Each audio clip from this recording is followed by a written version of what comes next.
Les comunico a quienes presentan ponencia que cuentan con 15 minutos. Cuando falten 2 minutos, voy a escribir en el chat público que restan 2 minutos para que aparezca el mensaje emergente y sea menos invasiva mi moderación, ¿no? Este, también les comunico que vamos a llevar a cabo las ponencias de manera simultánea para unir los minutos de preguntas y respuestas al final, ¿no? Sin más, por el momento, le cedo el uso de la voz a el maestro Randall Carrera. Adelante, un placer estar acá. Muy buenas tardes, un saludo cordial a todos los que nos acompañan y muchas gracias a la universidad por la organización de este evento tan importante y a mis colegas que me acompañan hoy en esta presentación. En esta mesa temática número 5 quisiera compartir con ustedes un poco el pensamiento filosófico de Javier Zubiri en torno al cuerpo. Javier Zubiri es un filósofo español que nace en 1898 y muere en 1983 allá en España. Zubiri tiene algunas particularidades, es un filósofo pues que crea algunas cosas nuevas en su lenguaje, por eso hay que ir explicando algunos pequeños detalles para ir comprendiendo lo que este autor piensa en torno al cuerpo. Es muy importante tomar en cuenta que Zubiri parte de un presupuesto.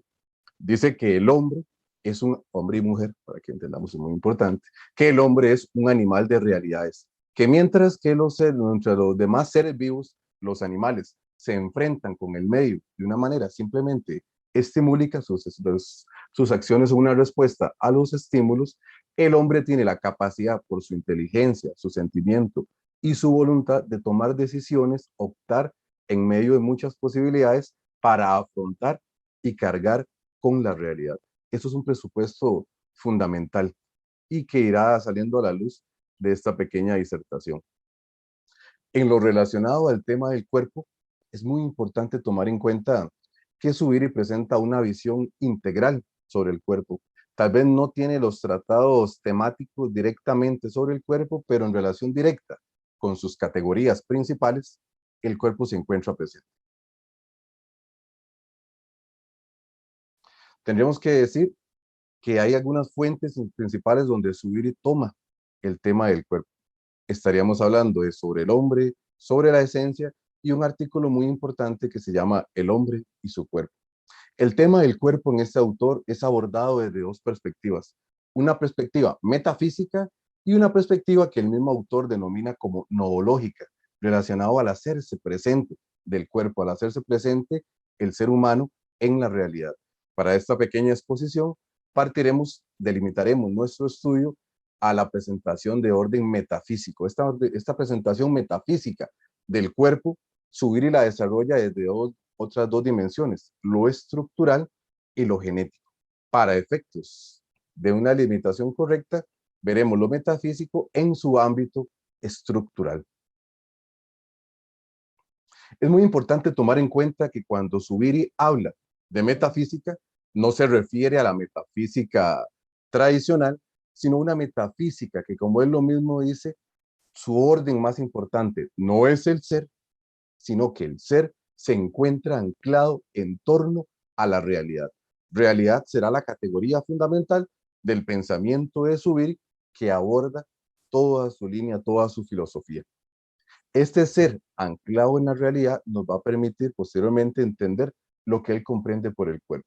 Su visión estructural en torno al cuerpo se desarrolla o podríamos presentarla en torno a 4 categorías íntimamente ligadas entre sí.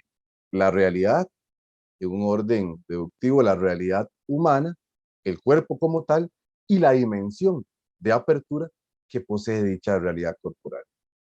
Procedemos. Primero que todo, la realidad. Zubiri dice que la realidad, particularmente las cosas reales, están construidas por un sistema de notas, donde cada nota, dice el autor, cada nota es nota de. ¿Qué significa nota de? Es nota de las demás. Pertenece a un sistema que puede comprenderse como una estructura.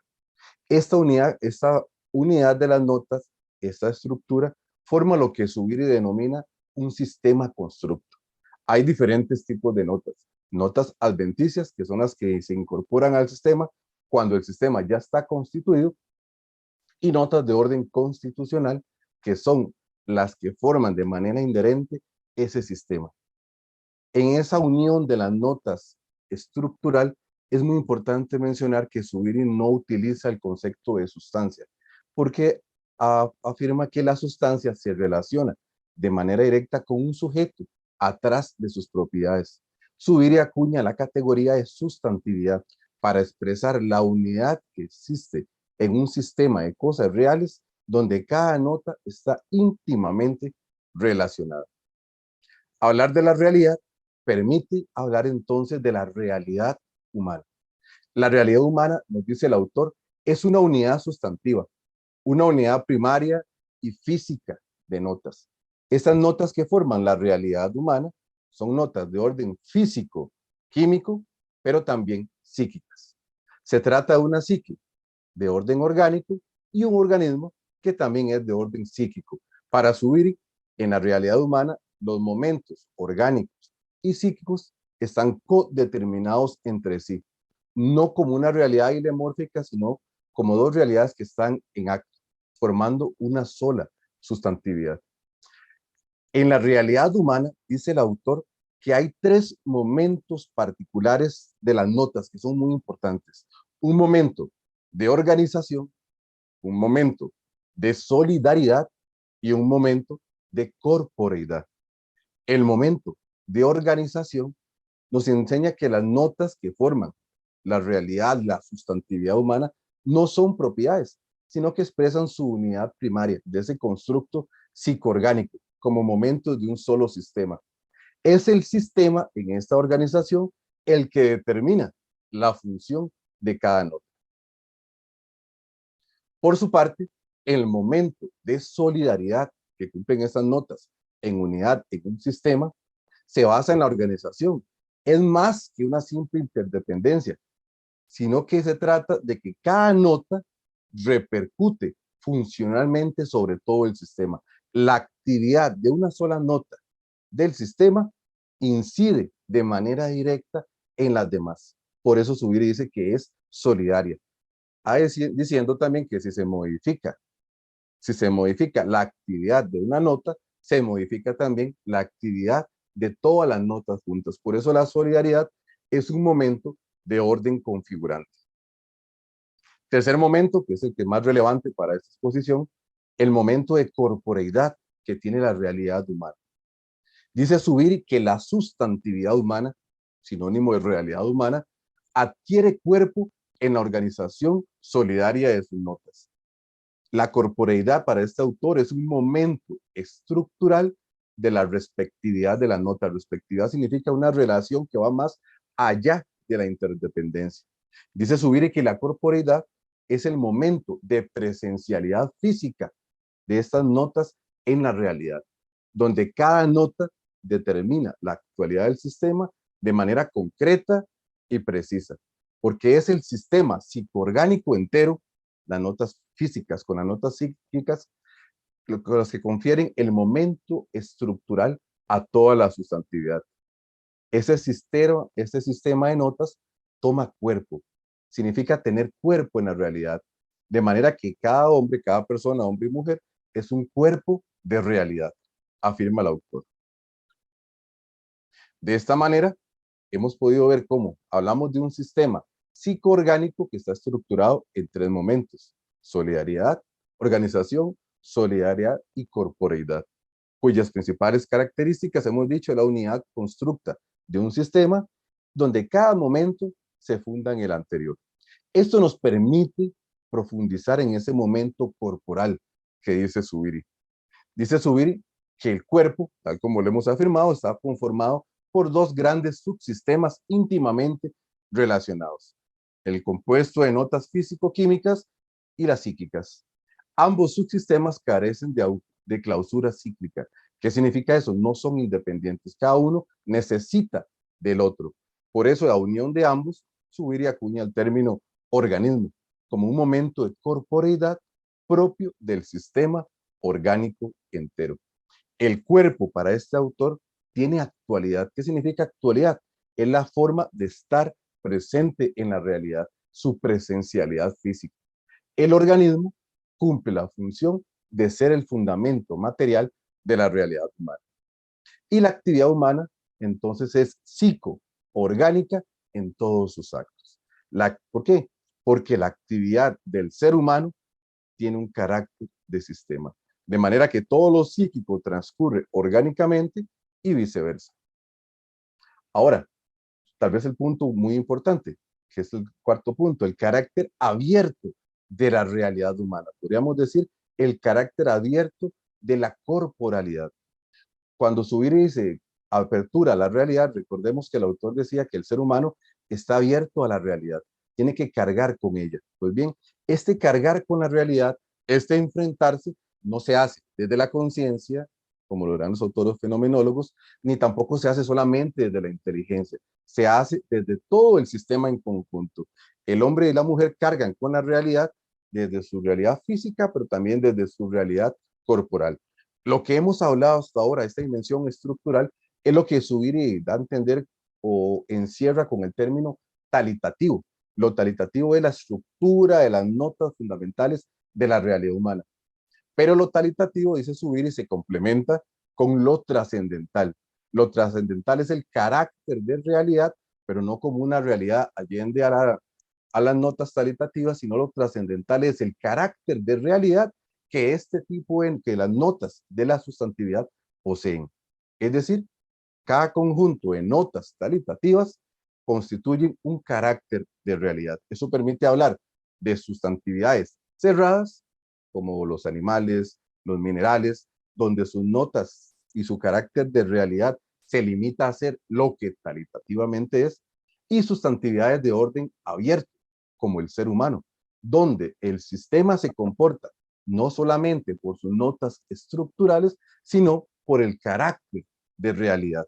Las notas, dice Zubiri, se abren a un ámbito de realidad en que el sistema entero, con todas sus notas, puede realizarse de manera muy diversa. Su estructura es abierta a su propio carácter de realidad y a su realidad en cuanto realidad. Esto nos permite ir aterrizando en el hombre, en la mujer, como una sustantividad abierta. ¿Qué quiere decir el autor por esto? Que el ser humano se ubica en el campo de lo real. No es individual, sino que por todas sus notas, por toda su realidad, y en este caso en particular por su realidad corporal también, está abierto a las cosas reales. Su estar mismo es un estar en la realidad. El ser humano tiene que enfrentarse a todo lo real, pero este enfrentamiento se da con todas las dimensiones de su ser. Ese es el punto fundamental donde lo corporal juega un papel importante. Pero también, acota Zubiri, el enfrentamiento a la realidad no es solamente con la realidad externa, sino con la realidad propia de cada ser humano, con esa manera de ser de suyo. El hombre se enfrenta con las cosas como realidades, pero también consigo mismo como realidad. Es el último punto que desearía compartir con ustedes. Es lo que Zubiri llama el dinamismo de la ciudad. ¿Qué significa la ciudad? Que todas las realidades, dice Zubiri, son de suyo, pero solamente la realidad humana es suya. Solamente el ser humano puede decir, esta es mi realidad, donde la clave no está solamente en las notas que posee, sino en la forma en que estas notas son suyas. Es decir, en el ser humano su modo de realidad es más profunda. Su actuar no se limita a las notas, sino a su carácter de realidad. En términos subirianos, el ser humano, la realidad humana es reduplicativamente suya. No solamente tiene realidad, sino que esa realidad le pertenece. Es una estructura de posesión de su realidad distinta a la del animal. Esta categoría, ese dinamismo de la ciudad, va a estar unido a categorías fundamentales del pensamiento de Zubiri, como la personalidad, el ser, el yo, que se hacen una referencia directa al estar presente. Para efectos nuestros muy importante, ese estar presente se va a hacer desde todo un sistema que implica la realidad corporal. Quisiera finalizar con algunas breves conclusiones para cumplir con el tiempo establecido. Podemos concluir que en ningún momento de la acción del sistema puede verse por separado. Desde los hábitos hasta los comportamientos físicos y químicos tienen que verse de manera unida. Solamente hay una sustantividad cuya unidad es la unidad del sistema y la corporalidad forma una parte intrínseca. Y la apertura, tal vez es la idea que más quiero resaltar, la apertura de la realidad humana se hace de todas sus notas, no desde una perspectiva idealista, sino desde una perspectiva física, desde una perspectiva real. Por eso la metafísica de este autor es una metafísica de orden intramundano. El hombre se hace cargo de la realidad por toda su estructura, desde lo que piensa, desde lo que hace, pero también de lo que es como corporalidad. Finalmente, aunque Zubiri no hace un tratado profundo sobre la corporalidad y tal vez puede parecer de primer momento que no permitirá un diálogo con otras corrientes, tendríamos que decir que la visión de Zubiri sobre el cuerpo es un fundamento metafísico muy importante, un fundamento metafísico particular que nos va a permitir construir nuestra propia posición en torno al cuerpo. Muchas gracias. Gracias a usted, le agradecemos muchísimo que comparta con nosotros su trabajo.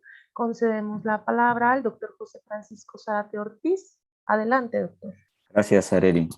Yo vi el mensaje, Areli, pero quizá no lo vio el colega Randall, así que si yo me paso, toma el micrófono y dime porque voy a usar una presentación que yo voy a seguir, por favor. Ok, usted está comenzando a las 12:18. Cuando le falten 2 minutos, yo abro mi micrófono y por favor. Muchas gracias. A usted. Bueno, mi nombre es José Francisco Zárate, soy profesor de Antropología Filosófica, de Ética y de... ¿También tú, Areli? Ok, y de Epistemología. Este trabajo es más extenso, tengo una parte para presentar ahora, y es un trabajo conjunto con alumnos, con estudiantes de Epistemología y de Ética, de ahí la complejidad del tema. Mi tema propiamente tal es la ética y la epistemología y la antropología filosófica, no tanto el tema en sí de la disidencia del cuerpo. Es un tema más de mis alumnos, que les es de interés, y yo lo coordino un poco en un análisis epistemológico. ¿De acuerdo? Yo lo voy a presentar, pero bueno, las ideas son de un trabajo un poco más amplio. Voy a leer un documento para que me sirva de guía y en cuanto yo esté en el tiempo, por favor, avísame para que concluya en lo posible. Gracias, Arely. Entonces, voy a plantear el tema. El objetivo de esta ponencia es describir que la disidencia del cuerpo como expresión del liberalismo actual está justificada en una ética liberal y que tiene como base una epistemología en la forma de un idealismo trascendental dualista. Voy con atención a Randall y lo que él decía de subir y de estar en la realidad y superar un dualismo hizo mucho clic con lo que yo quiero presentar y ojalá tengamos una conversación que enriquezca la postura que estamos presentando aquí en esta ponencia. Retomo mi planteamiento. En la disidencia del cuerpo como movimiento ético contracultural de la desbiologización del cuerpo está expresado un idealismo trascendental que es opuesto al realismo como postura epistemológica. Es decir, que más allá de los reclamos válidos de justicia y de normatividad ética respecto a la persona y su relación con su cuerpo, la disidencia del cuerpo como constructo no tiene como base un realismo propio, el cuerpo en sí, sino un idealismo a partir de la consideración simbólica del cuerpo que requiere de un dualismo trascendental que le dé justificación epistémica respecto a la identidad de las personas disidentes, posición que consideramos nosotros, o yo, o mis colegas, que no se considera en los análisis teóricos que tratan de dar sustento y legitimidad epistemológica y ética también a la disidencia corporal. El alcance, si se logra, si lo logro, es solamente plantear el problema y esbozar, grosso modo, una justificación necesaria de la demanda de libertad respecto a la relación subjetiva de la persona con su cuerpo desde una ética que se pueda articular con una base epistemológica. Se justifica porque se considera necesario establecer o al menos clarificar una base epistemológica que sustente todo reclamo justo en el espacio público, como lo es la disidencia del cuerpo, a pesar de que la ética normativa o deontológica haya establecido que las formas de vida como razón práctica tienen como origen o como fuente postulados ideales de la racionalidad pura. Es decir, que en un análisis epistemológico de la disidencia del cuerpo se halla o se encuentra que el cuerpo pasa de ser una cosa en sí a una idea o símbolo que no tendría correspondencia con elementos reales de la cosa en sí, en este caso el cuerpo biológico. La disidencia del cuerpo se justifica entonces precisamente en la negación del cuerpo como la cosa en sí o como cosa en sí, lo que la caracteriza como trascendente y que busca una justificación epistemológica de que el cuerpo es solo creación y representación cultural, es decir, idealismo o simbolismo. Eso significaría que se pasa del cuerpo como cosa en sí al cuerpo como trascendente o símbolo, lo que requeriría pues una postura dualista. Lo explico. Se retoma, aunque no es de manera explícita, que hay un yo que manipula el cuerpo, que lo ve trascendente, y este yo indicaría una postura dualista respecto al cuerpo para poder hacer disidencia con el cuerpo. La relación, pues, si es que se puede establecer que existe una relación de un yo con su cuerpo, es ya de antaño, muy antaño en el ser humano. Los estudios de la antropología cultural muestran que casi todos los grupos de Homo sapiens, e incluso algunos grupos de Neandertal, han expresado imaginarios sociales a través del cuerpo. Los imaginarios sociales son formas de creencias, y este punto ojalá que se pueda poner como una nota para que se articule posteriormente con lo que voy a exponer. Repito, los imaginarios sociales son formas de creencias, es decir, formas culturales que, siendo valoraciones, no tendrían correspondencia con la realidad concreta. Es decir, no se corresponden con hechos, sino con valoraciones. En este sentido, la modificación o la manipulación o la disidencia con el cuerpo o del cuerpo parece inherente a casi todas las formas culturales y de creencias. La nuestra, en época actual, no sería una excepción.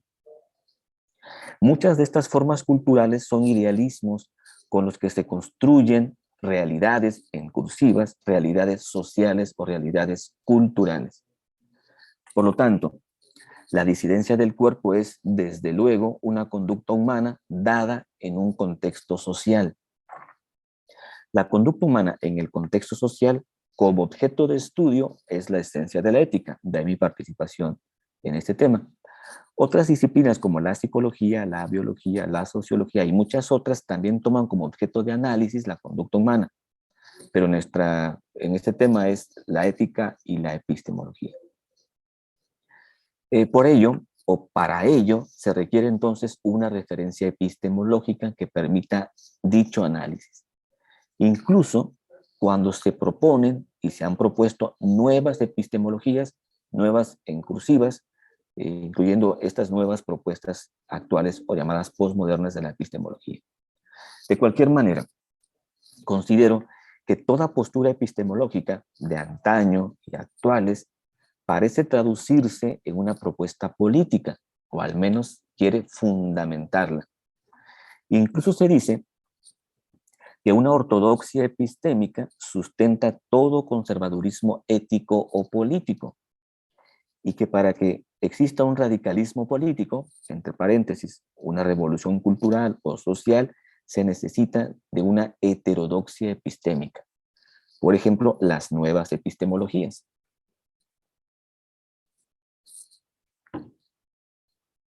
Lo cual también indicaría que de un caos epistémico, y estoy tomando el concepto de Shoshana Zuboff, caos epistémico o anarquismo epistémico, se derivaría un caos político.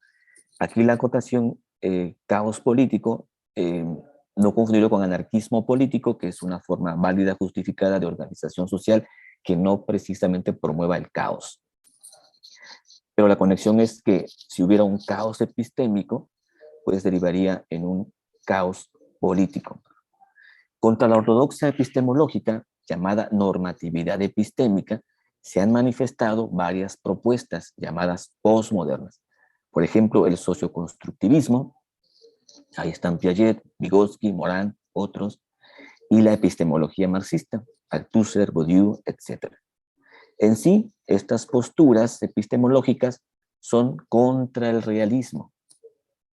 De estas o de ellas es la epistemología marxista la que se supone sustentaría la disidencia del cuerpo. Desde la epistemología marxista y desde la sociología se dice que el realismo, y con ello la ciencia misma, es un mero entramado político que produce y perpetúa formas de opresión con base en representaciones arbitrarias de la realidad, del mundo, del ser humano y sus formas de vida. Para la disidencia del cuerpo, se dice que la ortodoxia, a través del discurso científico, crea y reproduce el cuerpo desde la norma. Sin embargo, no se considera que la crítica al realismo científico como ortodoxia normativa se hace recurriendo a un esencialismo dualista y que con ello se cae en un idealismo trascendental.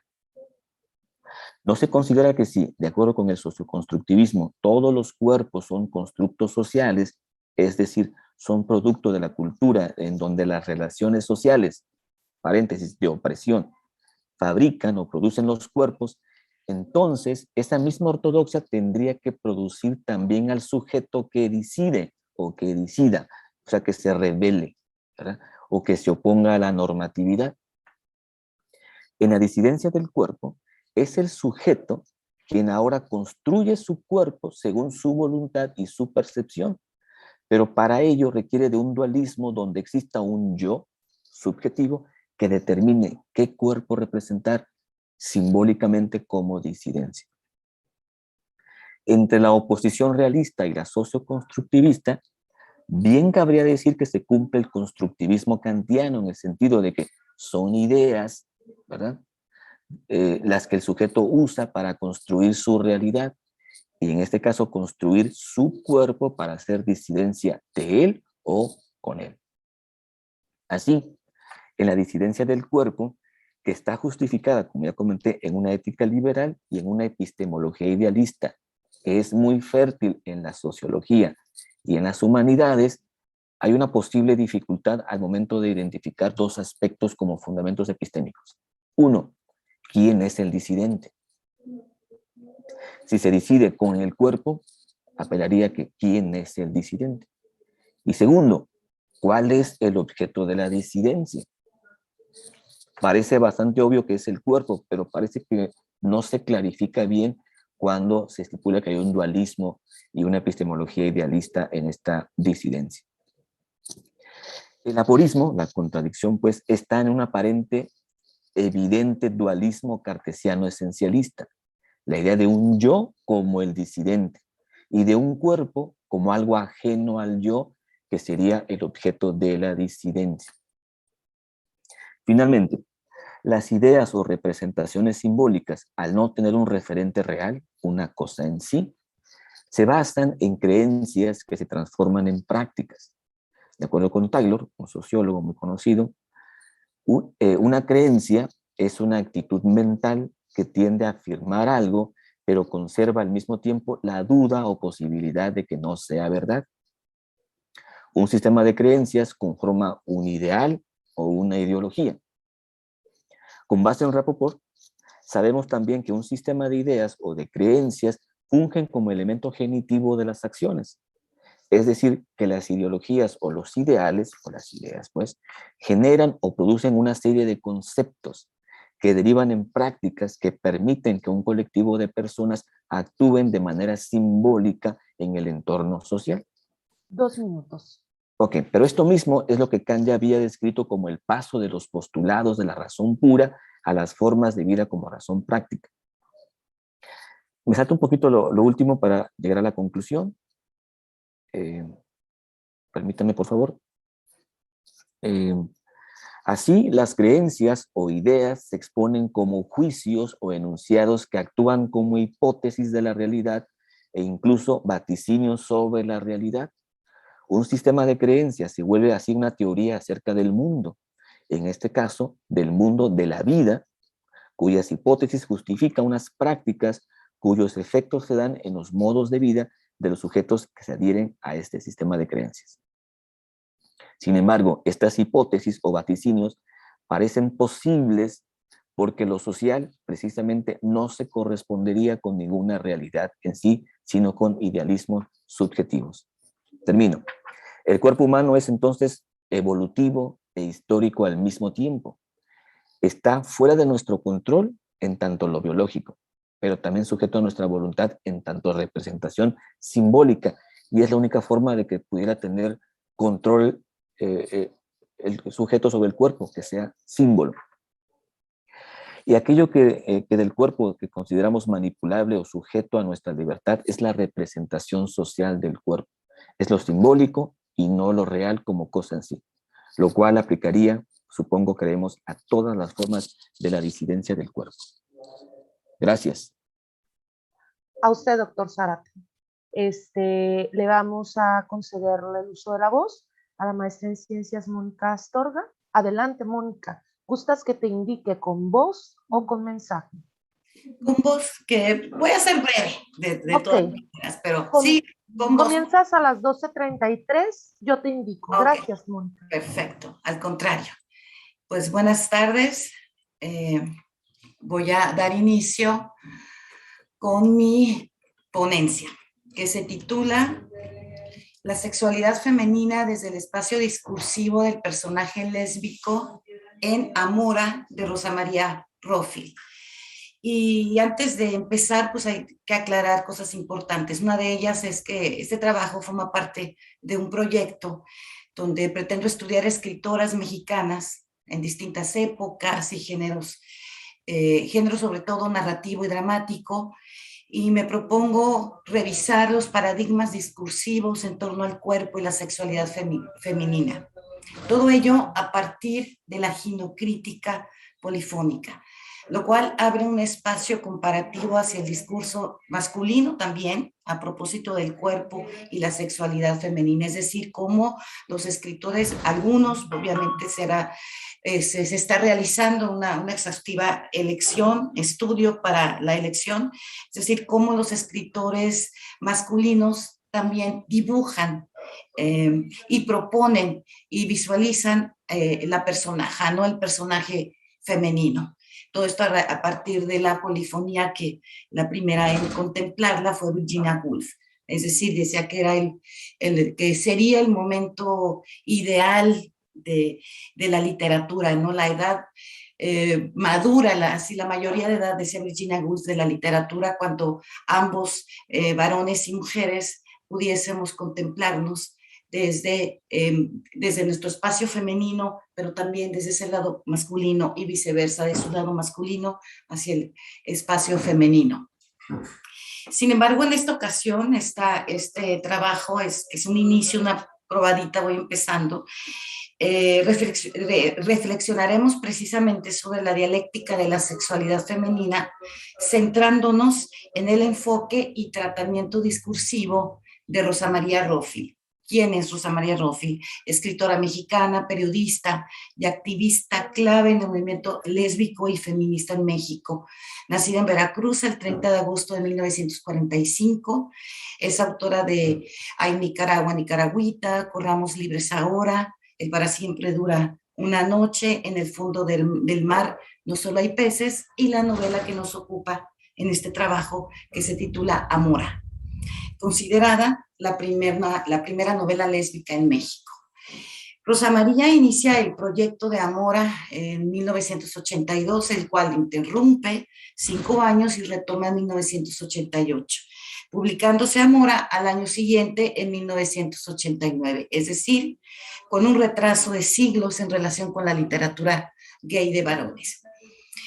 En Amora, Rosa María Roffi le extrae de la periferia al personaje lésbico, lo configura y coloca en el centro de la narración, en un contexto, está inmersa en un contexto, donde nos comenta Ignacio Trejo, la ola de movimientos literarios en materia de preferencias sexuales que asomó al mundo en la década de los 60 y principalmente en la de los 70, como el Gay Liberation Power, iniciado en Estados Unidos y solidificado en Europa, o el movimiento de liberación femenina que cundió casi por todo el orbe, contribuyeron sin ninguna duda a desbaratar poco a poco la rigidez de las sociedades moralistas. Al mismo tiempo, en el contexto de donde se desarrolla la novela, los años 80, pues gobernaba el país Miguel de la Madrid Hurtado, y eran tiempos en los que México padecía una espantosa crisis de valores, la cual, bueno, se desataron muchas más. Amor es una novela autobiográfica. Esto firmado por la misma Rothfield en el paratexto que se encuentra al inicio del libro. Sí, en efecto, esta es una novela muy autobiográfica. Casi todas las personajes existen, casi todos los nombres fueron cambiados y casi todo ocurrió realmente. En este sentido, en relación al autobiográfico, Magda Potok, en su artículo El texto femenino, el discurso literario como expresión de la diferencia, aborda como parte de la crítica feminista la ginocrítica. Este concepto que aborda Potok es acuñado por Showalter, una teórica feminista de la teoría literaria feminista estadounidense, la cual propone distinguir la crítica feminista, ¿no? La distingue. ¿Cómo es esta metodología? Según Showalter, apunta Potok, se centra en el entorno textual femenino, esto es, la historia, los estilos, los temas, los géneros y las estructuras de la escritura de mujeres, la psicodinámica de la creatividad femenina, la trayectoria individual o colectiva de las carreras de las mujeres y la evolución, así como las leyes de la tradición literaria femenina. Y es por eso que una de las constantes que a mí me ha llamado la atención, que a mí me interesa y que veo en muchísimas escritoras, me acuerdo una que estoy ahorita revisando a conciencia, Inés Arredondo, por ejemplo, es justamente el cuerpo y la sexualidad. Continuando con Potok, las mujeres escritoras tienden a representar su mundo personal e interrogarse sobre lo que están viviendo. De ahí el carácter autobiográfico de Amora, y la insertamos justamente en este espacio, donde Rosa María, la escritora a través de Guadalupe, la protagonista y narradora de la novela, partiendo del yo autobiográfico, realiza una especie de espejeo, donde múltiples yos se reflejan y replican en voces, sujetos literarios, es decir, las personajes que convergen en la novela. De tal manera que Guadalupe construye y revela sus yos a partir de la experiencia corporal de ella misma, de Guadalupe, y de esa experiencia corporal y sexual que narran las personajes. Violación. Hay una que está en el grupo que ayuda a las mujeres violadas, que son un grupo de feministas, es violada. Y curiosamente se llama Rosa María, como la escritora. Ahí nos dice, todas somos violables. De violación, de abandono, lesbianismo, hay personajes lesbianas, insatisfacción física y emocional por parte de muchos personajes, bugas, como las determina en el argot gay Rosa María, lo cual configura un fuerte discurso subversivo en torno a la sexualidad de las mujeres, empañadas y empapadas por una sociedad que histórica y socialmente las ha invisibilizado a partir del cuerpo y la sexualidad, como establece María Rodríguez Chauda en su libro La mujer azteca. Vámonos hasta ese origen. La mujer mexica fue educada bajo el signo de un doble patrón de moralidad. Uno, masculino, flexible y laxo, y otro aplicable a ella, severo y estricto. En Tenochtitlán existieron numerosas sanciones y castigos para las jóvenes que, siguiendo su corazón, sostenían relaciones sexuales antes del matrimonio. Les decían que los dioses las castigarían pudriéndoles sus órganos sexuales, que las ahorcarían o que morirían apedreadas o ahogadas. Guadalupe, la personaje de Amora, la protagonista de Amora, la personaje protagonista, es lesbiana. Sin embargo, el constructo social y cultural la obliga constantemente a seguir roles que, como nos pudimos dar cuenta con María Rodríguez Chauda, se establecieron desde la época prehispánica y, bueno, con la conquista mucho más fuerte y censurable, más rígido. Sin embargo, pues bueno, está obligada a Guadalupe a seguir roles y por ende esos roles la niegan a sí misma. Cito la novela: siempre pensé que si yo hubiera sido varón, mi madre se ponía a lavar ajeno, pero me paga una carrera, y tan ingenua, imaginando que después de la secundaria seguía la preparatoria y enseguidita la universidad. Me pasé meses dudando en secreto sobre qué elegir, psicología o pediatría. Así que cuando mi madre me sentó en el antecomedor y me dijo, Lupe, ya te inscribí en una escuela comercial para que seas secretaria, te pongas a trabajar rápido y me ayudes con los estudios de tus hermanos. Fue tal la sorpresa que no pude articular palabra. Como se puede observar en el fragmento anterior, Guadalupe, como todas las mujeres, son asignadas en y por su cuerpo a cumplir un rol que borra su propio discurso.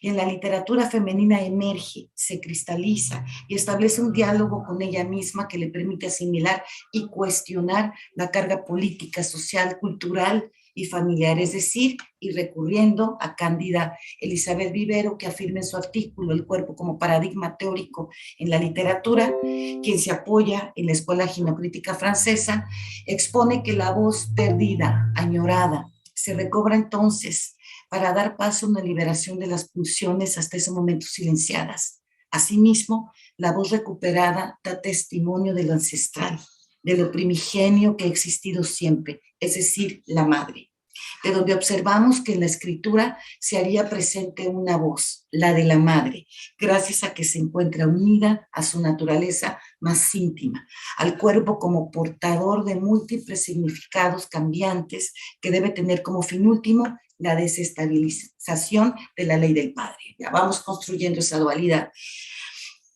En el caso de Guadalupe, que es también Amora, es ama, pues no es una obra de amor, es a través de su cuerpo donde entabla un diálogo.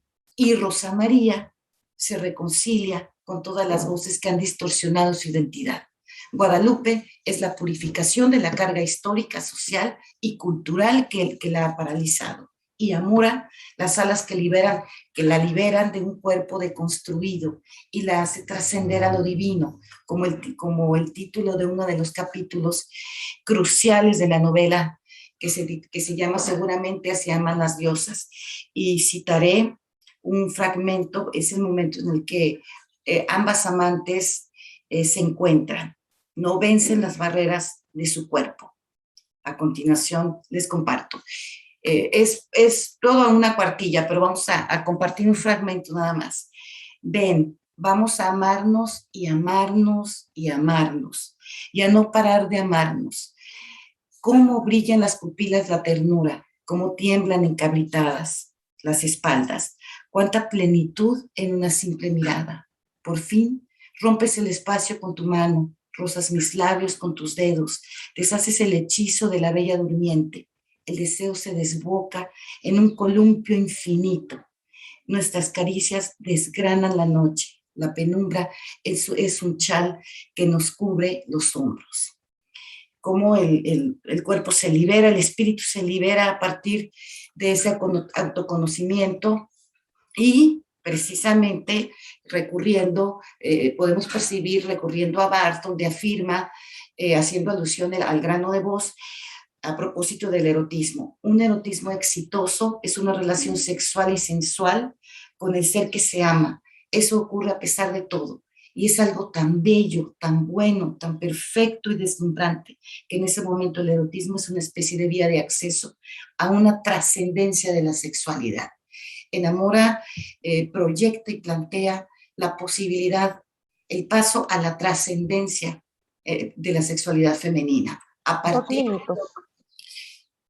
y yo que iba a ser breve, a partir justamente de la construcción de este personaje periférico. Y finalmente, bueno, me faltó mucho. Para decirles también todo el contexto y a modo de nota cultural, pues bueno, desde los náhuatl había una palabra para designar a la homosexualidad, a la homosexual femenina, patlache, la que tiene superficie ancha, y quienes eran sorprendidas en estas prácticas eran condenadas a muerte.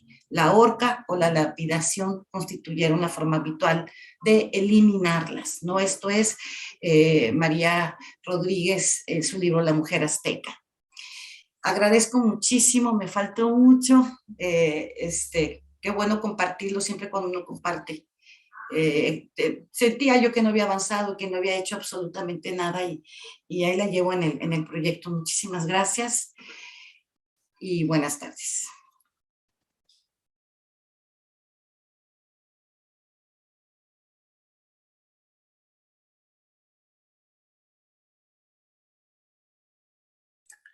Ok, Muchas gracias, Mónica, y le agradezco también a todos y todas las ponentes. Pasamos tenemos todavía unos 13 minutos de preguntas, así que pueden pedir la palabra alzando la mano con las reacciones de Zoom, o pueden a su vez escribir alguna pregunta o algún comentario en el chat, así que está abierto el espacio.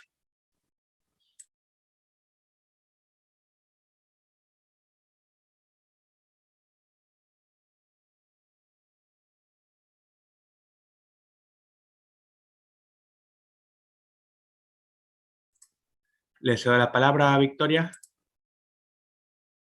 ¿Me escucho? Ok, primero que nada, buenas tardes. Agradezco a todos porque me gustaron mucho todas las ponencias. En particular, todo lo que nos comentó Mónica. Y nada, sí, es un comentario rápido, solamente que me parece sumamente importante y admiro mucho cómo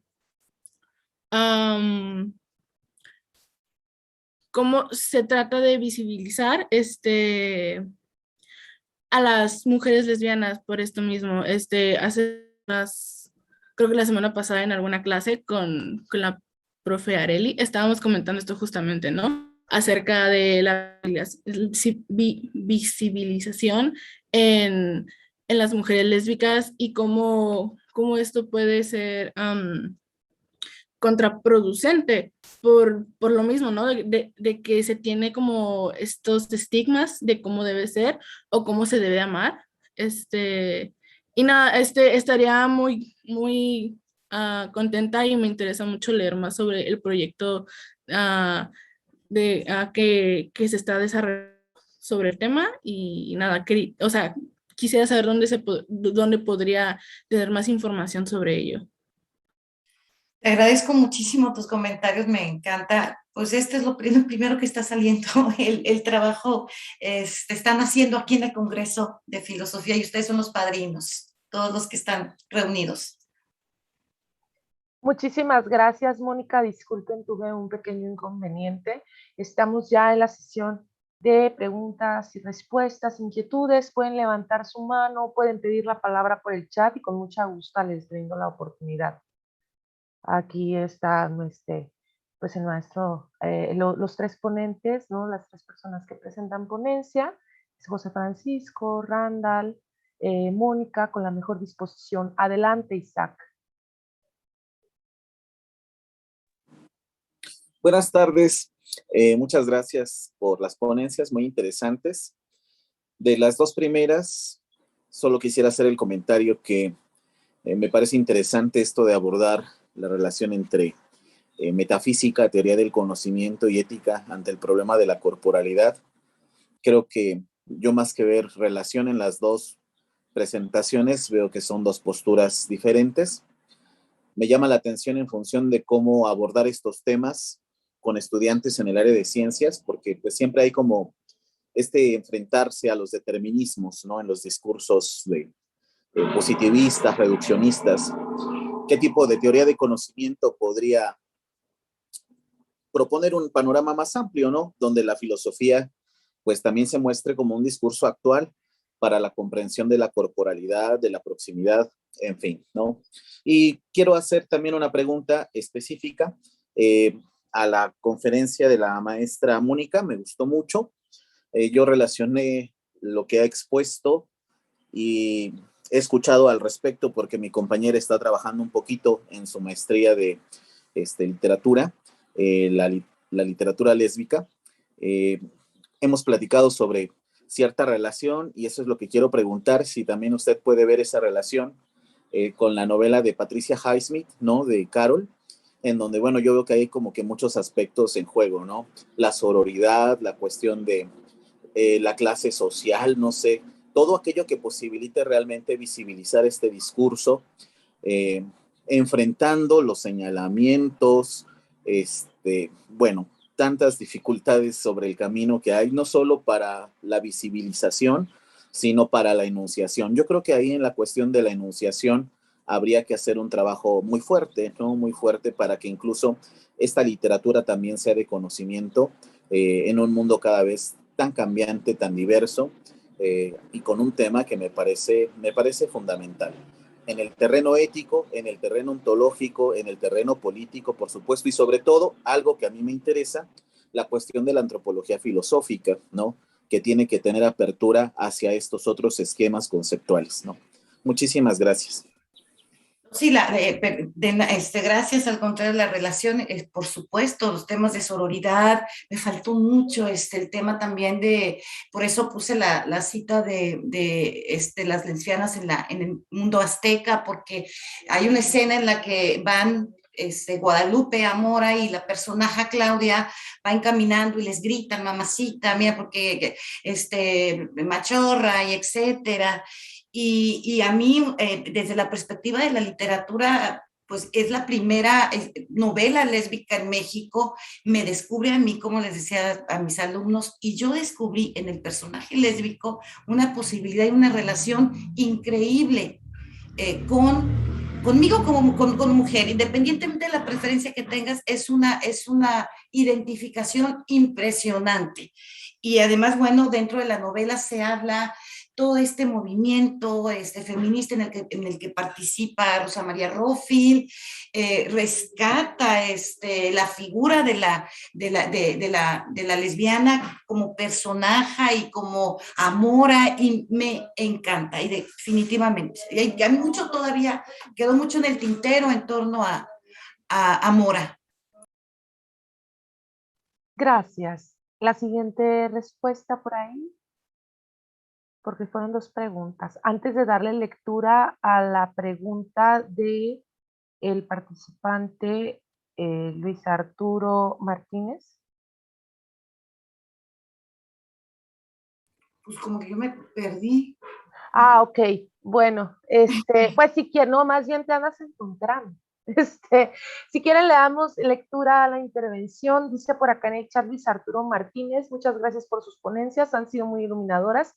Quisiera preguntar al doctor Randall acerca de la relación que hay entre el cuerpo individual y los cuerpos en el ámbito social, en la filosofía de Zubiri, a propósito de la dimensión social del ser humano. ¿Le concedemos la palabra, doctor Randall?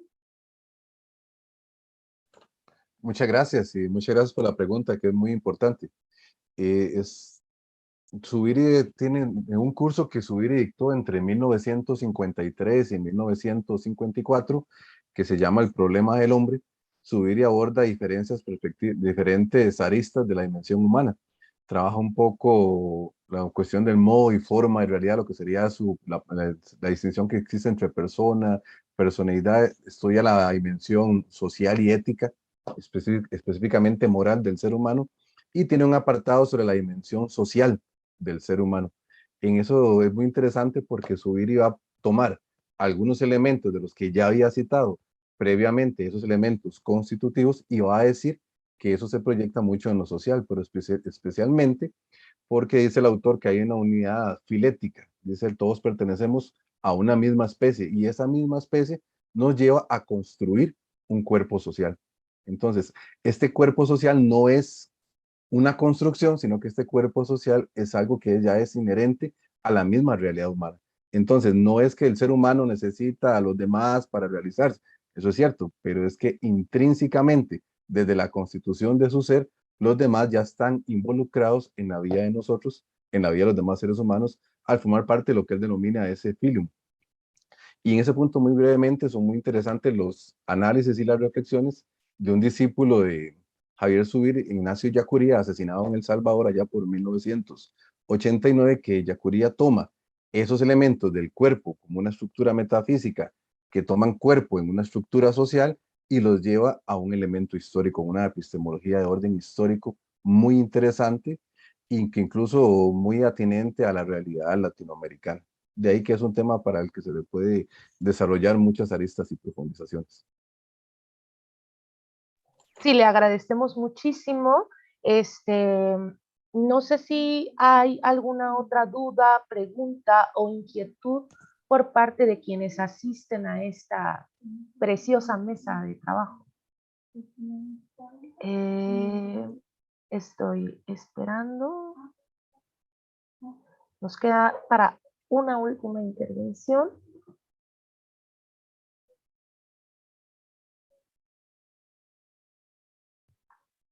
Ok, porque en caso de no ser así, no me queda más que agradecerles a quienes asisten a este congreso, específicamente a la mesa 5 razones del cuerpo, corazón, reflexiones de filósofos y filósofas, maestro en ciencias Randall Carrera Umaña, doctor José Francisco Zárate Ortiz y la maestra Mónica Astorga Moreno, también en ciencias maestra.